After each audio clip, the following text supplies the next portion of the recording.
ನಮಸ್ಕಾರ ವೀಕ್ಷಕರೇ, ನಮ್ಮ ಯೂಟ್ಯೂಬ್ ಚಾನಲ್ಗೆ ನಿಮಗೆಲ್ಲ ಸುಸ್ವಾಗತ. ಇಂದು ನಾವು ಮಾರಣಕಟ್ಟೆಯ ಬ್ರಹ್ಮಲಿಂಗೇಶ್ವರ ಸ್ವಾಮಿಯವರ ಸಂಪೂರ್ಣ ಮಾಹಿತಿಯನ್ನು ನೀಡಲಿದ್ದೇವೆ.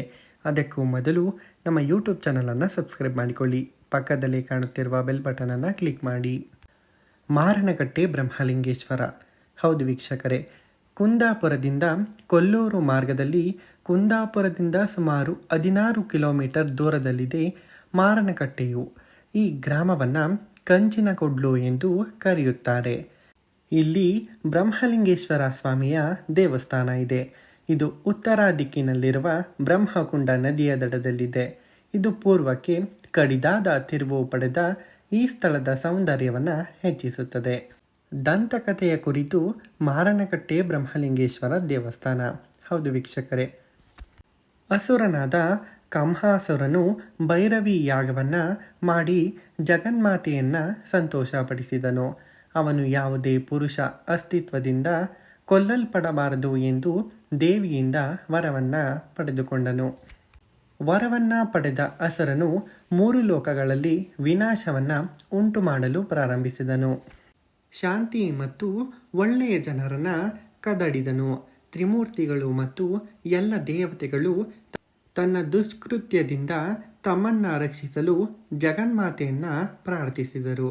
ಜಗನ್ಮಾತೆಯು ತನ್ನ ವರದಿಂದಾಗಿ ಪರಿಣಾಮವನ್ನು ಸರಿಪಡಿಸಲು ಅವನನ್ನು ಎಚ್ಚರಿಸಲು ಸಂದೇಹವಾಹಕರನ್ನು ಕಳುಹಿಸುತ್ತಾಳೆ ಭಗವತಿ. ಆದರೆ ಅವನು ದುರಹಂಕಾರದಿಂದ ಪಶ್ಚಾತ್ತಾಪ ಪಡುವುದಿಲ್ಲ ಎಂದನು.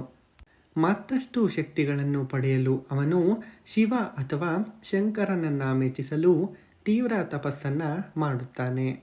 ಅವನು ಇದ್ದಕ್ಕಿದ್ದಂತೆ ತನ್ನ ಮಾತಿನ ಶಕ್ತಿಯನ್ನು ಕಳೆದುಕೊಳ್ಳುತ್ತಾನೆ, ಅಂದರೆ ಅವನು ಮೂಕನಾಗುತ್ತಾನೆ. ಯುದ್ಧ ಭೂಮಿಯಲ್ಲಿ ಅವನು ಜಗನ್ಮಾತೆಯನ್ನು ನೋಡುತ್ತಾನೆ ಮತ್ತು ತನ್ನ ಮೂರ್ಖತನ ಮತ್ತು ದುಷ್ಕೃತ್ಯಗಳನ್ನು ತಕ್ಷಣವೇ ಅರಿತುಕೊಳ್ಳುತ್ತಾನೆ. ಆದರೆ ಅವನ ಮೂಕ ಸ್ಥಿತಿಯಿಂದಾಗಿ ಅವನು ಕ್ಷಮೆಯನ್ನು ಕೇಳಲು ಸಾಧ್ಯವಾಗುವುದಿಲ್ಲ. ಜಗನ್ಮಾತೆ ಅದನ್ನು ಅರಿತು ಅವನಿಗೆ ವಾಕ್ಶಕ್ತಿಯನ್ನು ನೀಡುತ್ತಾಳೆ. ಮೂಕಾಸುರ ಅಥವಾ ಕಂಹಾಸುರ ಪಶ್ಚಾತ್ತಾಪವನ್ನು ಪಟ್ಟು ಮೋಕ್ಷಕ್ಕಾಗಿ ಬೇಡಿಕೊಳ್ಳುತ್ತಾನೆ. ಶಾಶ್ವತವಾಗಿ ಅವನ ಹೆಸರನ್ನು ಉಳಿಸುವಂತೆ ಭಗವತಿಯ ಬಳಿ ಕೇಳುತ್ತಾನೆ. ಜಗನ್ಮಾತೆಯು ಈ ಮಾತಿಗೆ ಒಪ್ಪುತ್ತಾಳೆ. ಅವನನ್ನು ಕೊಂದ ನಂತರ ಅವಳನ್ನು ಮೂಕಾಂಬಿಕೆ ಎಂದು ಕರೆಯುವಂತೆ ಹೇಳುತ್ತಾಳೆ. ಅಷ್ಟೇ ಅಲ್ಲದೆ ಸ್ಕಂದ ಪುರಾಣದ ಪ್ರಕಾರ ದೇವಿ ಮೂಕಾಂಬಿಕೆ ಇಲ್ಲಿ ಮೂಕಾಸುರನನ್ನು ಕೊಂದ ನಂತರ ಮಾರಣ ಹೋಮವನ್ನು ಮಾಡಿದಳು. ರಾಕ್ಷಸನನ್ನು ಸಂಹರಿಸಿದ ನಂತರ ದಿವ್ಯ ಮಾತೆ ರಾಕ್ಷಸನ ಆತ್ಮಕ್ಕೆ ದೈವತ್ವವನ್ನು ದಯಪಾಲಿಸಿದರು. ಇದರಿಂದ ಅವನನ್ನು ಬ್ರಹ್ಮಲಿಂಗೇಶ್ವರ ಎಂದು ಕರೆಯುತ್ತಾರೆ. ದೇವಾಲಯವು ಪೂರ್ವ ದಿಕ್ಕಿಗೆ ಮತ್ತು ಗರ್ಭಗುಡಿ ಉತ್ತರಕ್ಕೆ ಮುಖ ಮಾಡಿದೆ.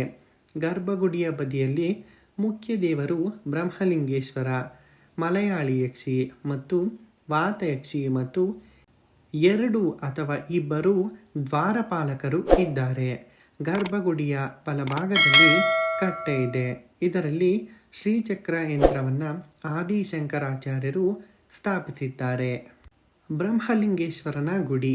ಈ ಗುಡಿಯ ಪಕ್ಕದಲ್ಲಿ ಹಳೈಶೈಲಿಯ ಕಾಶಿ ಅಥವಾ ವಾರಣಾಸಿಯಿಂದ ಬಂದವರು ಹೈಗುಳಿ, ಚಿಕ್ಕು ಮತ್ತು ಇತರ ಪರಿವಾರದ ದೈವಗಳ ದೈವದ ಮನೆ ಇದೆ.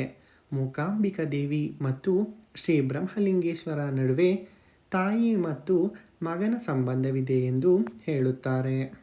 ಶ್ರೀ ಮಾರಣಕಟ್ಟೆ ಬ್ರಹ್ಮಲಿಂಗೇಶ್ವರ ಸ್ವಾಮಿಯವರ ದೇವಸ್ಥಾನಕ್ಕೆ ಆದಿಶಂಕರರಿಂದ ಪ್ರಭಾವಿತವಾಗಿದೆ. ಹೌದು ವೀಕ್ಷಕರೇ, ಈ ದೇವಾಲಯದಲ್ಲಿ ಶ್ರೀಚಕ್ರವನ್ನು ಸ್ಥಾಪಿಸಿದ ಋಷಿ ಆದಿಶಂಕರಾಚಾರ್ಯರಿಂದಲೂ ದೇವಾಲಯವು ಪ್ರಭಾವಿತವಾಗಿದೆ. ಆದಿದ್ದರಿಂದ ಇದನ್ನು ಆದಿಶಂಕರರ ಸ್ಥಾಪನೆ ಎಂದು ಕರೆಯುತ್ತಾರೆ. ಮಕರ ಸಂಕ್ರಾಂತಿಯಂದು ದಕ್ಷಿಣ ಕನ್ನಡದ ಹಾಗೆಯೇ ಉಡುಪಿಯ ಅನೇಕ ದೇವಾಲಯಗಳಂತೆ ಇಲ್ಲಿಯೂ ಕೂಡ ದೇವಾಲಯದ ಜಾತ್ರೆಯನ್ನು ಏರ್ಪಡಿಸಲಾಗುತ್ತದೆ. ಇದು ಉಡುಪಿ ಜಿಲ್ಲೆ ಮತ್ತು ನೆರೆಯ ಜಿಲ್ಲೆಗಳಿಂದ ಬಹುಸಂಖ್ಯಾತ ಜನರನ್ನು ಆಕರ್ಷಿಸುತ್ತದೆ. ಭಕ್ತರ ಮನಸ್ಸಿನಲ್ಲಿ ಆಳವಾದ ಪ್ರಭಾವ ಬೀರುವ ದೇವರು ವಾಕ್ಯ ತೀರ್ಮಾನ ಇದರ ಹೆಸರಿನಲ್ಲಿ ವಿವಾದಗಳು ಮತ್ತು ಭರವಸೆಗಳನ್ನು ಇತ್ಯರ್ಥಪಡಿಸುವುದು ಸ್ಥಳದ ವಿಶೇಷತೆಯಾಗಿದೆ.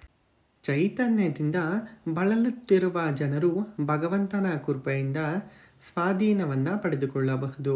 ವಿಶೇಷವಾಗಿ ಬ್ರಹ್ಮ ರಾಕ್ಷಸನಿಂದ ಜೀವನದಲ್ಲಿ ದುಷ್ಕೃತ್ಯಗಳನ್ನು ಮಾಡಿದ ಮೃತ ಬ್ರಾಹ್ಮಣನ ಆತ್ಮ ತೊಂದರೆಗೊಳಗಾದ ಜನರು ಈ ರೀತಿಯ ಸಮಸ್ಯೆಗಳನ್ನು ನಿರ್ಣಾಯಕ ಪರಿಹಾರವನ್ನು ಪಡೆದುಕೊಳ್ಳಬಹುದು. ನೋಡಿದರಲ್ಲ ವೀಕ್ಷಕರೇ, ಇದಾಗಿತ್ತು ಮಾರಣಕಟ್ಟೆ ಬ್ರಹ್ಮಲಿಂಗೇಶ್ವರ ಸ್ವಾಮಿಯ ಕುರಿತು ಸಂಪೂರ್ಣ ಮಾಹಿತಿ. ಇದೇ ರೀತಿಯ ಹೆಚ್ಚಿನ ವಿಡಿಯೋಗಳಿಗಾಗಿ ನಮ್ಮ ಯೂಟ್ಯೂಬ್ ಚಾನಲನ್ನು ಸಬ್ಸ್ಕ್ರೈಬ್ ಮಾಡಿಕೊಳ್ಳಿ. ಪಕ್ಕದಲ್ಲೇ ಕಾಣುತ್ತಿರುವ ಬೆಲ್ ಬಟನನ್ನು ಕ್ಲಿಕ್ ಮಾಡಿ. ವಿಡಿಯೋನ ಎಲ್ಲರಿಗೂ ಶೇರ್ ಮಾಡಿ. ವಿಡಿಯೋ ನೋಡಿದ್ದಕ್ಕಾಗಿ ಧನ್ಯವಾದಗಳು. Thanks for watching.